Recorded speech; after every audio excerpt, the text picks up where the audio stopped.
सास बहू की ये कहानी पढ़कर आपकी आंखें सजल हो उठेगी। कुछ रिश्ते बहुत मीठे होते हैं, बस बातें कड़वी होती है। सास ने कहा बहू से, बहू कहाँ मर गई?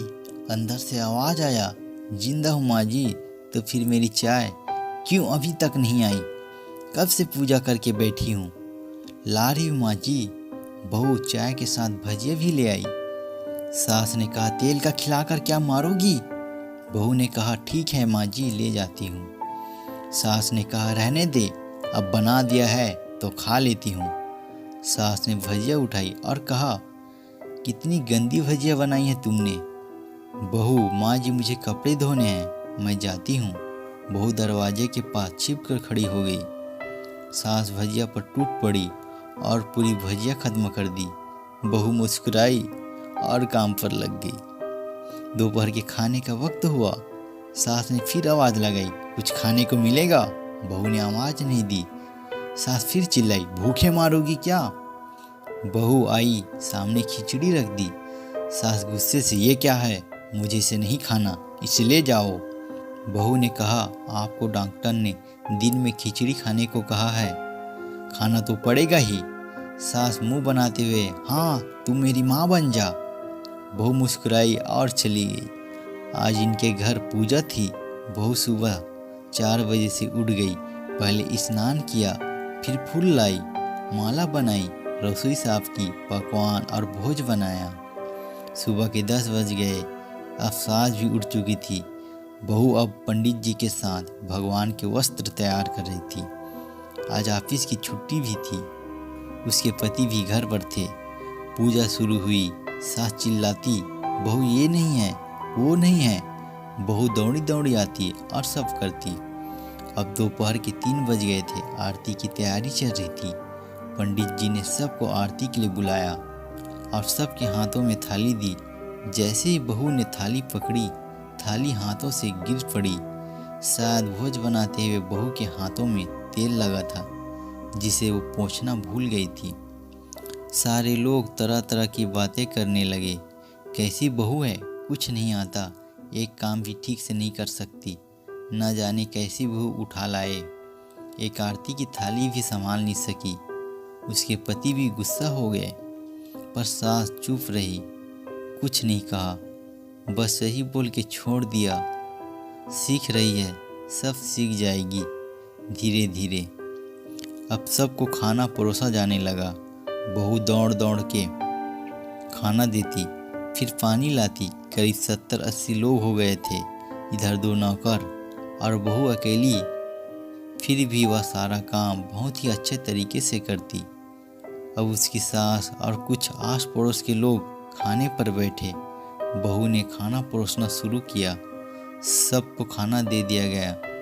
जैसे ही पहला निवाला सास ने खाया, तुमने नमक ठीक नहीं डाला क्या? एक काम ठीक से नहीं करती, पता नहीं मेरे बाद कैसे ये घर संभालेगी। आस पड़ोस वालों को तो जानते ही हो साहब, वो बस बहाना ढूंढते हैं नुक्स निकालने का। फिर वो सब शुरू हो गए, ऐसा खाना है, ऐसी बहू है, ये वो वगैरह वगैरह। दिन का खाना हो चुका था। अब बहू बर्तन साफ करने नौकरों के साथ लग गई। रात में जगराता का कार्यक्रम रखा गया था। बहू ने भी 1-2 गीत गाने के लिए स्टेज पर चढ़ी। सास जोर से चिल्लाई, मेरी नाक मत कटा देना, गाना नहीं आता तो मत गा, वापस आ जा। बहू मुस्कुराई और गाने लगी। सब ने उसके गाने की तारीफ की, पर सास मुंह फुलाते हुए बोली, इससे अच्छा तो मैं गाती थी जवानी में, तुझे तो कुछ भी नहीं आता। बहू मुस्कुराई और चली गई। अब रात का खाना खिलाया जा रहा था। उसके पति के ऑफिस के दोस्त साइड में ड्रिंक करने लगे। उसका पति चिल्लाता, थोड़ा बर्फ लाओ, तो सास चिल्लाती, यहाँ दाल नहीं है। फिर चिल्लाता, कोल्ड ड्रिंक नहीं है, पापड़ ले आओ। इधर उधर आखिरी में उसके पति की शराब गिर पड़ी उसके एक दोस्त पर और बोतल टूट गई। पति गुस्से में 2 थप्पड़ अपनी पत्नी को लगाते हुए कहता है, जाहिल कहीं की, देख कर नहीं कर सकती, तुझे इतना भी काम नहीं आता। सारे लोग देखने लगे। उसकी पत्नी रोते हुए कमरे की तरफ दौड़ी। फिर उसके दोस्तों ने कहा, क्या यार, पूरा मूड खराब कर दिया। यह नहीं बुलाया होता हम कहीं और पार्टी कर लेते। कैसी अनपढ़ गंवार बीवी ला रखी है तूने। उसे तो मेहमानों की इज्जत और काम करना तक नहीं आता। तुमने तो हमारी बेइज्जती कर दी। अब आस पड़ोस की औरतों को और बहाना मिल गया। वो कहने लगी, देखो क्या कर दिया तुम्हारी बहू ने, कोई काम की नहीं है। मैं तो कहती हूँ अपने बेटे की दूसरी शादी करा दो, छुटकारा पाओगी इस गंवार से। सास उठी और अपने बेटे के पास जाकर उसे थप्पड़ मारा और कहा, अरे नालायक, तुमने मेरी बहू को मारा, तेरी हिम्मत कैसे हुई, तेरी टांग तोड़ दूंगी। उसके बेटे के दोस्त कुछ कह नहीं वाले थे कि उसकी माँ ने घूरते हुए कहा, चुप, बिल्कुल चुप, यहाँ दारू पीने आए हो, जबकि पता है आज पूजा है और तुम्हें पार्टी करनी है। कैसे संस्कार दिए हैं तुम्हारे माता पिता ने। और किसने मेरी बहू को जाहिल बोला, जरा इधर आओ, चप्पल से मारूंगी अगर मेरी बहू को किसी ने शब्द भी कहा तो। अरे पापी, तूने उस लड़की को बस इसलिए मारा कि तेरी शराब टूट गई। पापी, वो बच्ची सुबह 4 बजे से उठी है, घर का सारा काम कर रही है, न सुबह से नाश्ता किया न दिन का खाना खाया, फिर भी हंसते हुए, सबकी बातें सुनते हुए, ताने सुनते हुए घर के काम में लगी रही। तेरे यार दोस्तों को अच्छी नहीं लगी। जूते से मारूंगी तेरे दोस्तों को जो कभी उन्होंने ऐसा कहा। उसके यार दोस्त चुपके से खिसक लिए। अब सास बहू के कमरे में गई और बहू का हाथ पकड़कर बाहर लाई। सबके सामने कहने लगी, किसने कहा था अपनी बहू को घर से निकाल के दूसरी बहू ले आना, जरा सामने आओ। कोई सामने नहीं आया। फिर सास ने कहा, तुम जानते भी क्या हो इस लड़की के बारे में, ये मेरी माँ भी है, बेटी भी।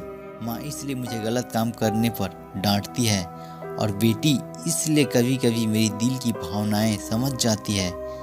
मेरी दिन रात सेवा करती है, मेरे 1000 ताने सुनती है, पर एक शब्द भी गलत नहीं कहती, न सामने न पीठ पीछे। और तुम कहते हो दूसरी बहू ले आऊं। याद है न छुटकी की दादी, अपनी बहू की करतूत। सास ने गुस्से से पड़ोस की महिला को कहा, अभी पिछले हफ्ते ही तुम्हें मियाँ बीवी भूखे छोड़ घूमने चले गए थे। मेरी इसी बहू ने 7 दिन तक तुम्हारे घर पर खाना पानी, यहाँ तक कि तुम्हारे पैर दबाने जाती थी, और तुम इसे जाहिल बोलती हो। जाहिल तो तुम सब हो जो कोयले और हीरे में फ़र्क नहीं जानते। अगर आइंदा से मेरी बहू के बारे में किसी ने एक लफ्ज़ भी बोला तो मुझसे बुरा कोई नहीं होगा, क्योंकि ये मेरी बहू नहीं, मेरी बेटी है। बहू सिसकियाँ लेते हुए कमरे में चली गई। सास ने एक प्लेट उठाई और भोजन परोसा, बहू के कमरे में खुद ले गई। सास को भोजन लाते देखा तो बहू ने कहा, अरे माँ जी, आप क्या कर रही हो, मैं खुद ले लेती। सास ने प्यार से ताना मारते हुए कहा, डर मत, इसमें जहर नहीं है, मार नहीं डालूंगी तुझे नहीं सास चाहिए होगी, पर मुझे अभी भी तू ही मेरे घर की बहू चाहिए। बहू ने अपनी सास को रोते हुए गले से लगा लिया। सास भी रो दी पहली बार और कहा, चल खाना खा ले। फिर मजाक करते हुए कहा, फिर मेरे पैर दबाने चले आना, और ये ख्याल मन में मत लाना कि सास पैर बोलती है, किसी दिन मैं इसका गला दबा दूंगी। क्योंकि मैं भी यही सोचती थी। दोनों खूब हंसने लगती है। कुछ रिश्ते बहुत मीठे होते हैं, बस बातें कड़वी होती है।